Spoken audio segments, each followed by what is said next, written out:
Hi, I'm glad you chose to spend some time with me. This video is my November wrap-up, and as always we will start with the reading journal updates and the stats. I'm starting with updating my monthly pages since I had books that I've read for the challenge that I didn't set out to read.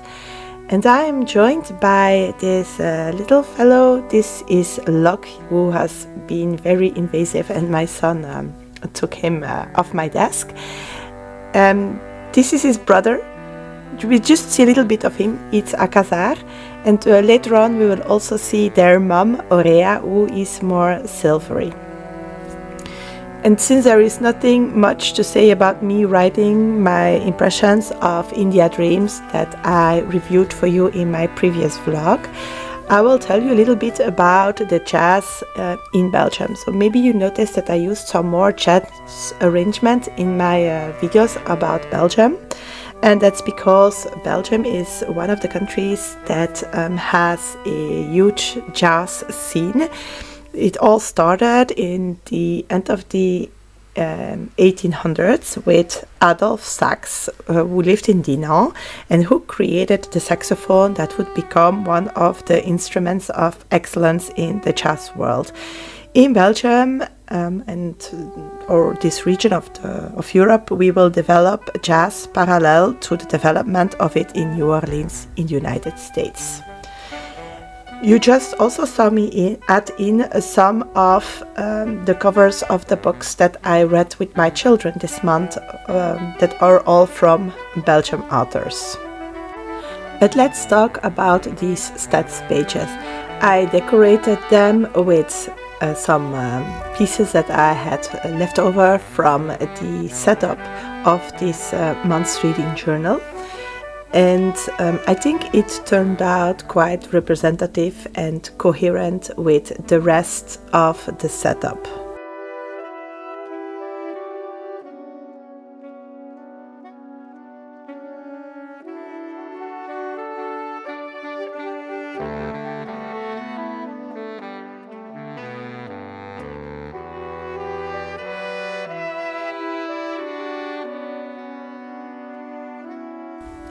In November, I have picked up 16 books.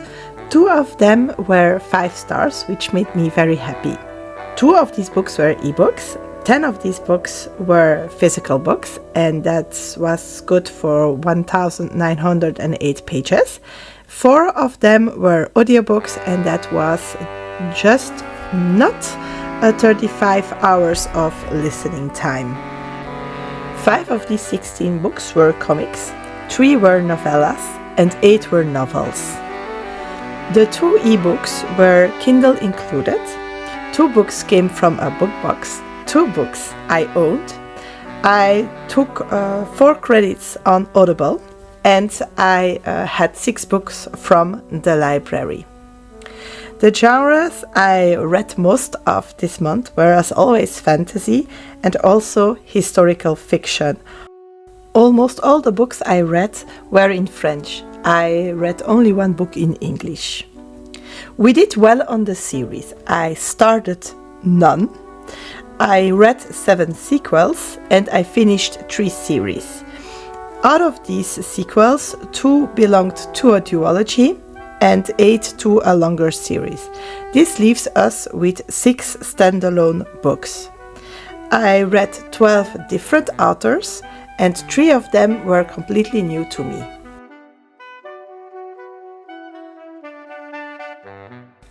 Let's see how we can update my yearly spreads. I did read my book for the Adventures in Eldia year-long challenge.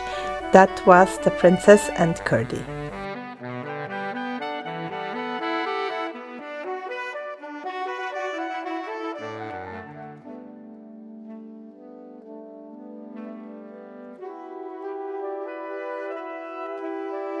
I read 3 books that I could add to the 52 Book Club's year-long challenge for 2025.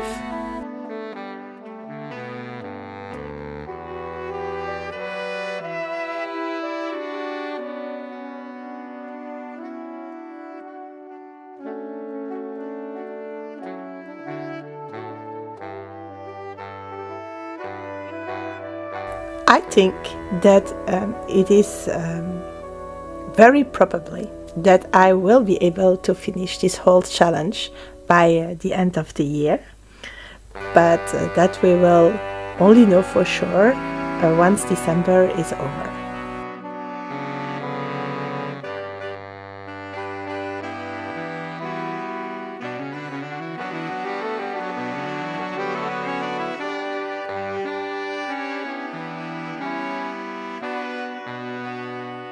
No books added to my ABC, no books for the 25 and 25 by Brie, no books for Les Étapes Indiennes, but I did read the next book for the Fit Salon.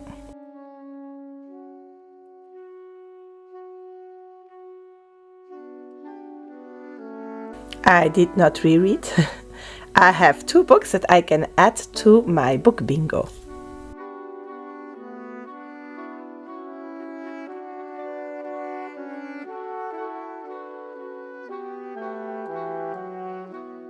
I never expected that I would fill it up, or almost fill it up, with the books that were laying around. This means that I have absolutely no idea of the books I have. Let's update my series tracker.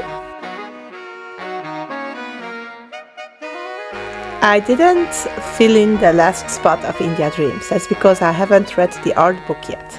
But since it's a recap of the series, I will count it as completed.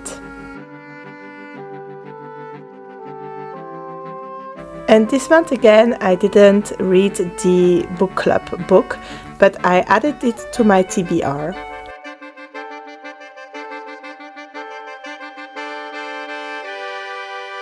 I'm glad that you stayed for the second part of this video, and in this part we are going to talk about the books that I have read in November but that weren't part of a vlog. So before diving into those, I will make you a little overview, and I will put that also in the description box below of the different books that are in vlogs with a link to the vlog that they're in. This is the last time that we will have reviews in a wrap-up video, and we will have all the reviews in the vlogs starting December. So you can find a vlog specially dedicated to Looking for Group by Alexis Hall. This is a 5-star read for me, and I really loved this book. Then there is, in the first Do You Read Belgium vlog, I talked to you about I Who Have Never Known Men. I can keep the English title in mind. Moi qui n'ai pas connu les hommes, by Jacqueline Hartman, which is a Belgian author. We talk about 45 degrees.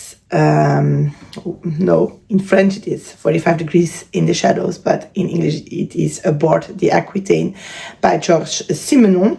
And we talk about I Chose Life, or J'avais 12 ans, j'ai pris mon vélo, je suis partie à l'école, by Sabine Dardenne. In my second Do You Read Belgium vlog, we talk about Le Secret du Faucon 3 by A.D. Martel, Le Sabotage Amoureux by Amélie Nothomb, and then the Serious India Dreams, for which I read the art book of the first cycle and the 4 books that make up the second cycle.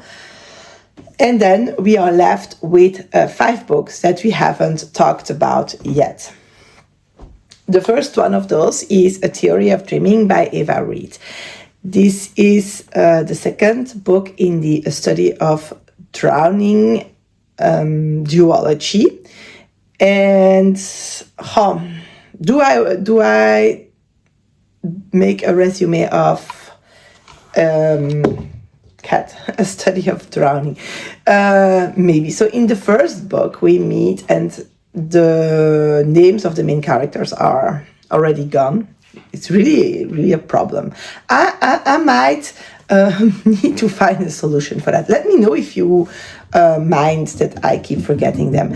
And in the first book, well, this is a lady that is the first university female student that her imaginative world has, and unfortunately she cannot study literature. She has to go with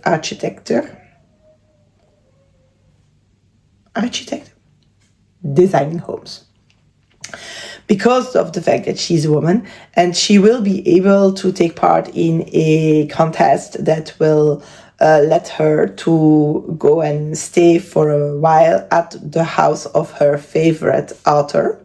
And there she will meet a student from the literary department, and together they will uncover some dark secrets about this author and his writing, but also about the reality of the world they live in.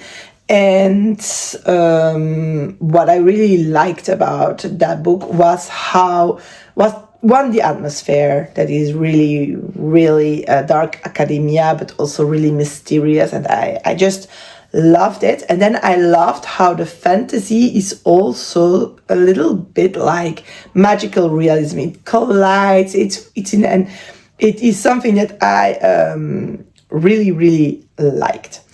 The second book picks up quite immediately after the events of the first one, and will deal with the aftermath of the revelations that they made and how they impact the university and of more the intellectual class, and how this will be thrown back, especially upon the male main character, who is part of a minority group.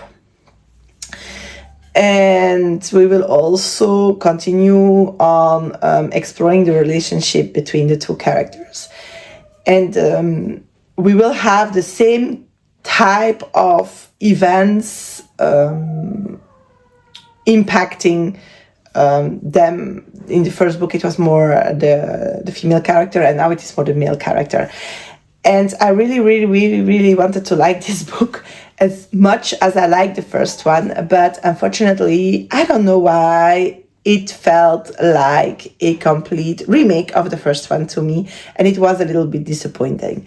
So I gave it 3 stars, which to me corresponds mostly, I found out, with, well, I read it. I do not regret that I read it, but I am not really enthusiastic about it. And that's exactly that. So yeah, it was for me, it was a book that I carried over from October, and I was a little bit disappointed. But then maybe it's just me, maybe it is just a moment I picked it up. But that will not stop me from, if another Ava Reid book catches my eye, of trying it. The next one I'm looking down my list is Tempête. Tempête is a second book in La sorcière Nokwell by Inès Heck. And again, it's a second book out of 3, so it's difficult to resume. This is French only, unfortunately. It is a very funny, and the more we advance, it goes from young adult to new adult, paranormal urban fantasy style of series. So we are following Ali. Her name I do remember. It's maybe because I'm listening to the third right now. And Ali is in trouble. She has inherited her father's fire mage powers, and that is not normal. Normally these powers go to a son, and her twin brother seems not to have inherited these powers. And so in the first book we learn how that her family, or her father especially, refuses to train her, because the fact that it is not accepted that a girl inherits the familial power. And how that she struggles to control this power, and basically is left with this struggle. and creates mini disasters without wanting so. And in this community, there are a lot of mages family. Each of them has some kind of power. And there is a council of 4 mages that somehow a little bit rules over them. And they might be not very happy with Ali because, 1, she's a girl, and 2, because she has the attention of the humans locked on her, and it might be dangerous. So her parents in the first book sent her away to a college. So she's from the United States, and she's sent to the UK, where she's going to live with her uncle, who is at the head of a school of supernatural beings. She will meet a vampire that will drown her into a war between the 2 leftover families, which is Iceland and Romania. And we will start off the second book exactly where we left them in the first, which is on a battlefield where Ali, just out of emotional outburst, killed every vampire that is in miles around. And she thinks she's alone, but she will meet Nant, and he is a fire mage. And they will form a little trio that will help with getting done with this war. We will have lots of surprises. I will not tell them because you never know, someone speaks French or wants to perfect his French by listening to it. And so they will go on and they will put an end to this war. This book is, again, very funny. So what I really appreciate about this series and what really caught my attention in the first one is the fact that the writing style is very talk style, but also the reflections and the things that Ali is saying are often quite funny. And so this is, to me, one of the strong points of this book. I am not the most urban, modern fantasy person, but I do really appreciate this book, and I love the first one as much as the second one. And I am already listening to the third one. So in the December vlogs, you will have an idea about how I feel about the ending of this story. Another book, let's see, is La Conquête des Nébuleuses. This is again a book that is French only, I'm afraid. It is a prequel of a duology called Les Nébuleuses. I made a bullet journal setup for this series. I will try to link it somewhere. It is by Amandine Peter, and this is a French author. And in this world, humanity has left Earth because of social and climatal disasters. And at some point in our universe, there came to be some particles which are called the nebula, and they have made an explosion of life throughout the universe. And so there are very different kinds of planets and different type of beings. This is the first duology is a space opera that I really liked. And so I decided to read this prequel. And I was in the idea that we would start on Earth, that we would see these nebula particles arrive, but that's not the case. We arrive when they are there for several times, and we are 10 years in a war between the nebularium, which are some kind of religious group that really are thankful for the existence of these particles, because basically they saved humankind. and they just wanted them to be left alone. And the profanes, who are a group of mainly scientific people who really want to scientifically look at these particles. And of course, in this world, there is the military wing that has taken more of power than it should have. And we meet Thunder, who is a pilot, one of the best pilots of space vessels that are made for war. And she has been in an accident, and when we meet her, she's doing the tests to be able to fly again and to reconnect or re-enter the army and the group of pilots she was in. And of course she gets it, because otherwise we don't have a story.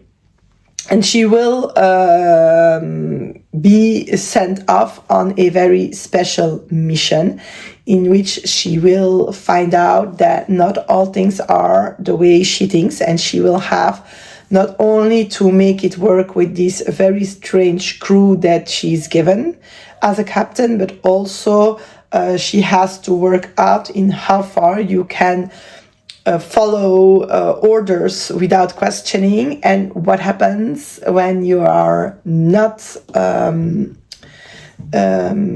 okay with the orders you are giving. How do you find a balance in that? I really love this read. I really love that this read started each chapter with a few lines from a classic hard rock or metal song. I made a playlist out of them, which is very fun to listen to. So these are songs by AC/DC, Iron Maiden.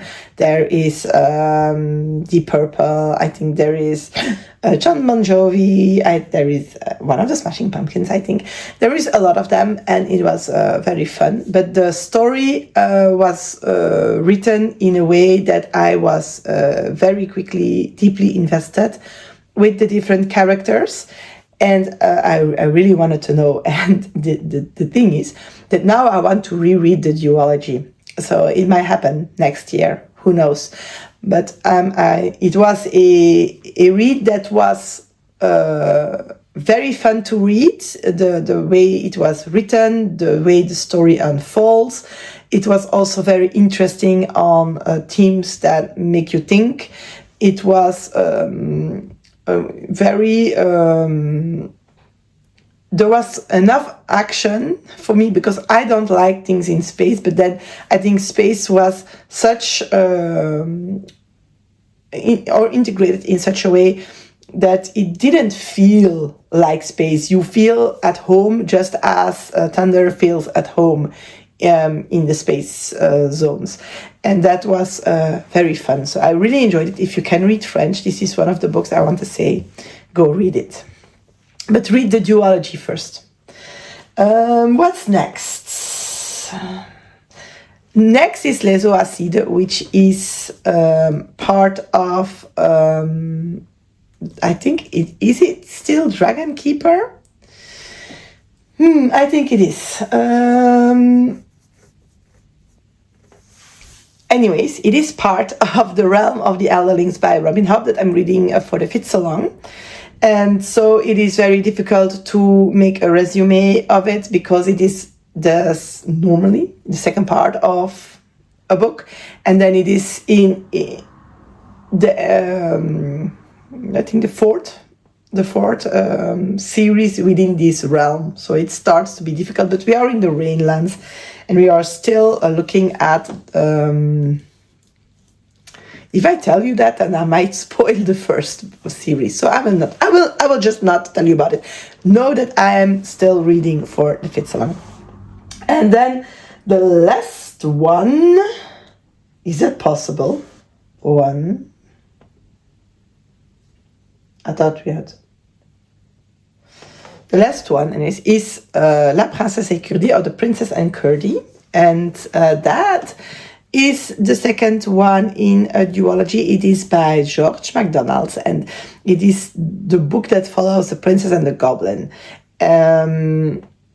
I read that one for an adventure book, and I really enjoyed it. And I read it because I have it in this beautiful collection, but also because the foreword says it is the first real fantasy book. And you can feel that in the first one. You really feel the line between like fairy tale elements that glide together with fantasy elements. And I really enjoyed that, actually. Even if it's a children's story, and even if it's not a story that I would read with Naoki, who loves most of the books of this series. He's, to me, still a bit young. The next book, we will follow Curdie's point of view only. And he will be or get in touch again with the great-great-grandmother that they met in the first book, and that he didn't see at that point. So she's like a fairy godmother in a fairy tale to Irene in the first book, and so he never saw her, and he wanted really hard to believe Irene, but he had a hard time doing that because he had absolutely no sense of everything that was linked to that. So he meets her, and she sends him off on a quest to go help Irene and her father, the king, in their castle where Irene now lives. And we will follow Curdie on the road to there, and then to uncover what it is that he has to set right, and then setting right the situation. Well, it is a children's story, and I found that it was more children's story than the first one in the whole of it. But then I still enjoyed reading it. I still was curious about what is going to happen. And it still has like this great mix between fairy tale and fantasy, where a lot of things, even in a nowadays fantasy, wouldn't work because they are too, how do you say that in English? They don't make really sense. They are not logical, like a 13-year-old boy who does all those things by himself. Even in a fantasy, to me, it wouldn't seem possible.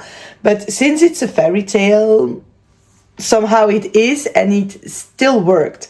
So if you're looking for a classic fantasy book for a children's age, then I would really recommend this duology. I am trying to have Jorim try them out. Since he's 14, he might maybe relate. But then he has already read a lot of more young adult sometimes even adult fantasy. So I'm not sure. So maybe I will try to get Niklaus to read them, see what they think about it. But yeah, I think it is certainly worthwhile reading. So if you are interested in where fantasy is coming from. And with that, we talked about all the books that I have read in November. There are quite some, so I want to thank you to have watched this video, to have stick around. If you have any questions about the books I've read, you can always leave them for me in the comments. If you have any recommendation, as always, they are also welcome in the comments. And then the only thing that I am left with to say is see you soon!